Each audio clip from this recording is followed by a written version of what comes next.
And we are back.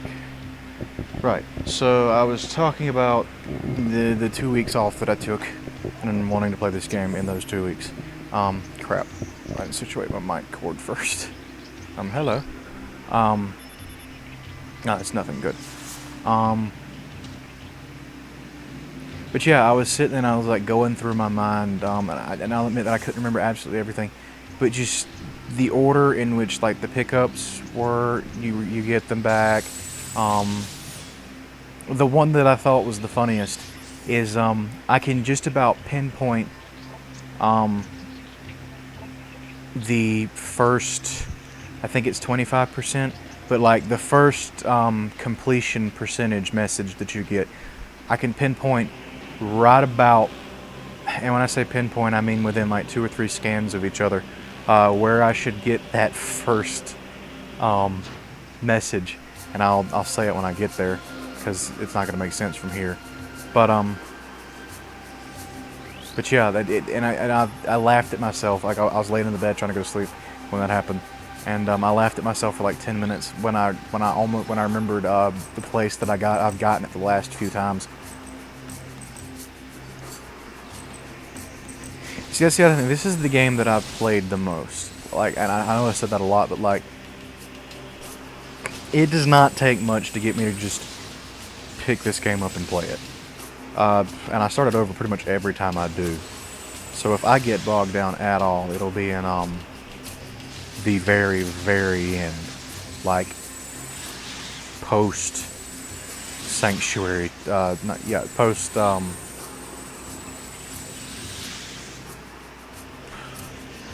post the last major boss. Like after, like if I get bogged down at all, it'll be finding the Sky Temple keys. Sanctuary Fortress, yeah, that's right, because it's the end of the Sky Fortress. Sorry. But, the only other place I might get bogged in is, the bog. Torvusbog. Specifically the underground place. And it's not that I don't know what to do, it's not that I'm bad at it, that's all.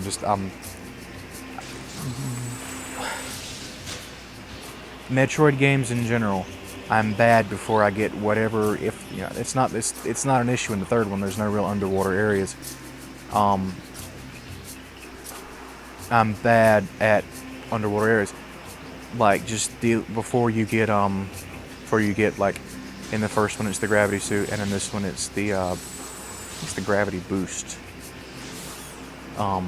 Is what it's called. But yeah, I'm bad at those areas. I just am. That's actually something, that was another thought I had. See, like, I've tried to think ahead on things I want to talk about. Not specifically what I want to say, but things that I want to talk about while I'm doing this stuff. And one of them was the difference between appreciating atmosphere and gameplay. And that's going to sound a lot less pretentious in a second. Specifically what I'm thinking of is underwater music scores in games. Aquatic ambience from Donkey Kong 64. The water music from Super Mario 64. The underwater music from this game, the underwater temple theme. The water, like, and the water temple from the Water Force Point Temple from Star Fox Adventures. Yes, I played that game that far in it. I'll get back to why I did that in a minute.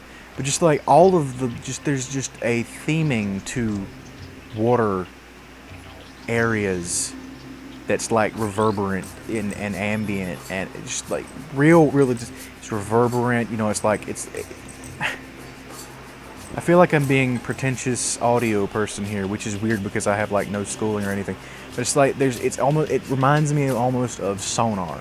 It's that kind of, or just like, you know, underwater echoey, kind of murky, maybe distorted some, just underwater. That's some of my favorite music. Like I said, Aquatic Ambience, Donkey Kong 64, Donkey Kong Country. I think I said Donkey Kong 64 the first time, but Donkey Kong Country, the underwater stages. I was familiar with that music before I was familiar with that game. kind of like I am with Castlevania now. I've never really, like I said in the very first episode of the first Metroid Prime, I've never really sat down with a Castlevania game. And I feel bad about that, yeah, but like, I really enjoy Castlevania music, and so yeah. Oh nope, it doesn't like me. Yeah. So like the aquatic ambience theme, just under, but at the same time, whether it's swimming mechanics, whether it's just I am bad, and I don't like underwater areas. I don't like playing them. It's because a lot of them are slow, and I think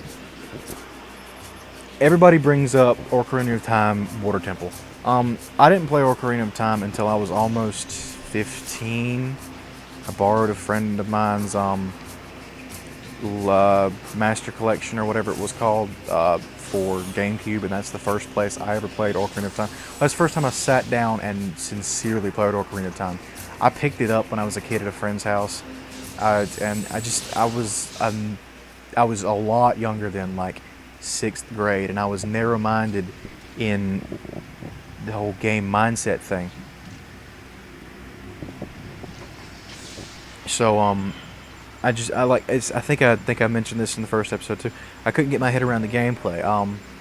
It was I don't know, it was different, and I was impatient, I think is the real thing there. I was too impatient to sit down and enjoy or really learn the mechanics themselves, to the point where I just ignored the game for a long time. And I think one of the first Zelda games that I picked up and played was Minish Cap. And for pretty much future reference here on out, when I say picked up and played a game, I mean sat down, gave it the attention it deserves, and or just gave it enough and like invested in playing the game, is what I was trying to say. Yeah. So it was Minish Cap, I do believe, and I'd played other Zeldas. I want to say I'd even had, when I got Minish Cap, I even had that collector's edition thing at the time with because it had Zelda 1 and 2, then it had Ocarina of Time, and it had Majora's Mask on it, and I picked them all up and messed around with them some, but I was impatient with them. And it's something that I'm glad I've rectified by playing them now. But anyway, back to what I was saying. Everybody, back to talking about being bad at underwater segments. Everybody makes the Ocarina of Time reference, and it's like, I want to say I heard Aaron say this on Game Grumps, but it's like in adventure games in general, platformers like that, you're never really thinking in all 3 dimensions until you get to these water areas. Yeah, you're thinking in 3 dimensions, but you're not focusing on 3 dimensions. You're focusing on your horizontal, you're focusing on the stuff that's in front of you. You're not really paying attention to what's above you or below you or how you should. So when you start getting into that kind of stuff, where you've got in Metroid, in the Metroid Primes, it's a thing where now you've got this limit. You've worked with specific mechanics up to this point, and then it limits your vision and it limits your jump and things like that, and that's what usually throws me off, I think, in those segments. I've got it's sad. This is some of the most I've talked at all, and I don't know why. I think it's because I've been listening to podcasts. Specifically, I've been listening to Tested, their stuff with Adam. So I'm gonna find a happy medium one of these days. But anyway, my timer's about to go off. So no, I don't like that screen. I don't like that screen at all. Anyway, so yeah, I will catch you guys in a minute.